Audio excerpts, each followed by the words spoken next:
आप देख रहे हैं हिंदी हॉरर टेल्स, जहां हर रात डरावनी होती है।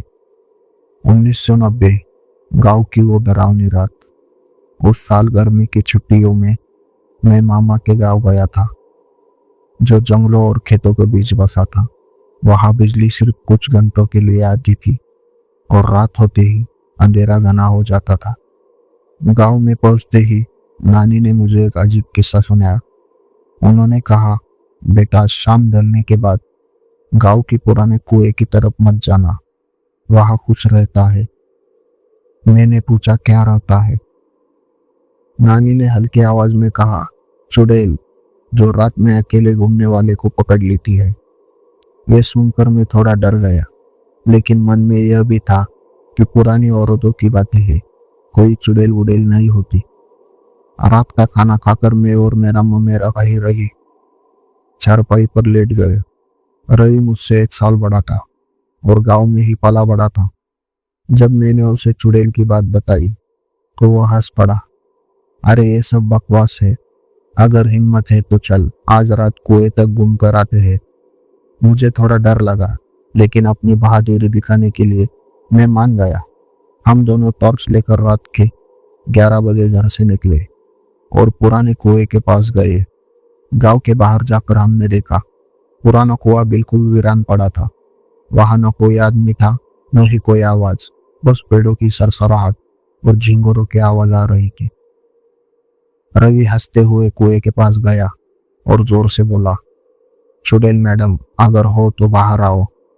हम दोनों हंसने लगे, और तभी कुएं के अंदर से किसी के नाखून रगड़ने की आवाज आई।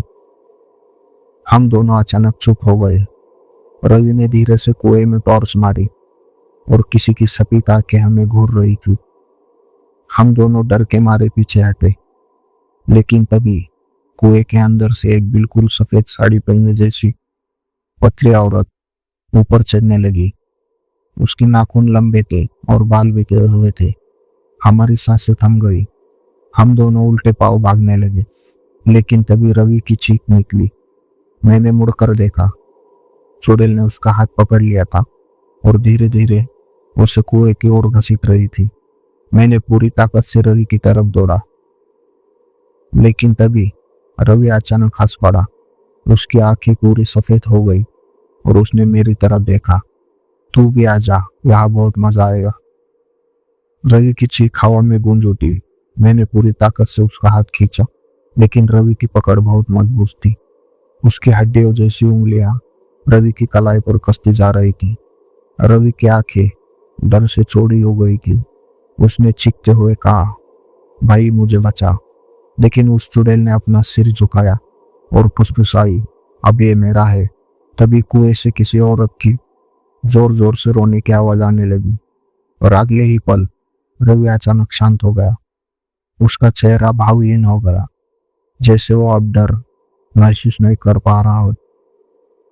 फिर धीरे धीरे चुड़ैल ने अपना हाथ हटाया और रवि धीरे धीरे सीधा खड़ा हो गया। उसने मेरी ओर देखा और धीमी ठंडी आवाज में कहा, चलो अब हमें देर नहीं करनी चाहिए। हम दोनों गांव की ओर लौटे, लेकिन रवि अब पहले जैसा नहीं था। वो ज्यादा बात नहीं कर रहा था। उसकी चाल थोड़ी अजीब थी, जैसे वो नींद में चल रहा हो। उसकी आंखों में अब कोई भाव नहीं था, बस एक ठंडा खालीपन। घर पहुंचकर मामा ने पूछा, अरे ये क्या हुआ? इतने घबराए हुए क्यों हो? रवि ने कोई जवाब नहीं दिया, बस सीधा अंदर चला गया और अपनी चारपाई पर लेट गया।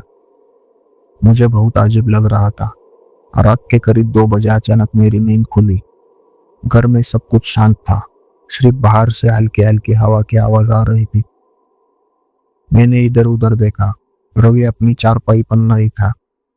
दरवाजा खुला हुआ था और बाहर रवि कुएं की तरफ जा रहा था। मैं धीरे धीरे उसके पीछे गया और धीरे से पूछा, रवि कहाँ जा रहा है? उसने धीरे से सिर घुमाया और मुस्कुराया, और उसकी आंखें अब पूरी सफेद थी। फिर उसने धीरे से कहा, तू भी आ, चुड़ैल हमें बुला रही है। और उसके बाद रवि ने कुएं में छलांग लगा दी। रवि, मैं चीखते हुए कुएं की तरफ दौड़ा। और तब तक बहुत देर हो चुकी थी। रवि अंधेरे में गायब हो चुका था। कुएं के अंदर से एक अजीब सी आवाज आ रही थी, जैसे कोई हंस रहा हो, पर वो हंसी इंसानी नहीं थी। एक और मिल गया। मैंने कुएं में झांकने की कोशिश की, लेकिन अंदर कुछ नजर नहीं आ रहा था, बस अंधेरा। तभी किसी ने पीछे से मेरे कंधे पर हाथ रखा। मैंने झटके से मुड़कर देखा। नानी खड़ी थी। उनके चेहरे पर गहरी चिंता थी। चल यहाँ से, अभी क्या अभी। नानी ने मेरा हाथ पकड़ा और जबरदस्ती घर की ओर खींचने लगी। मैंने हकलाते हुए कहा, और रवि? वो अंदर गिर गया। नानी, नहीं, ये वो नहीं है जो तुझे दिख रहा है। मैं चौंक गया। मतलब? नानी ने गहरी सांस ली और कहा, ये कहानी 50 साल पुरानी है। पहले एक कुआं गांव के बीचों बीच था और यहाँ से कोई भी पानी भर सकता था। लेकिन एक दिन गांव की एक औरत सुजाता ने यहाँ आत्महत्या कर ली। उसका पति उसे बहुत मारता था। वो गर्भवती थी, लेकिन एक दिन गुस्से में उसके पति ने उसे धक्का दे दिया और वो कुएं में गिर गई। मरने से पहले उसने बदला लेने की कसम खाई थी।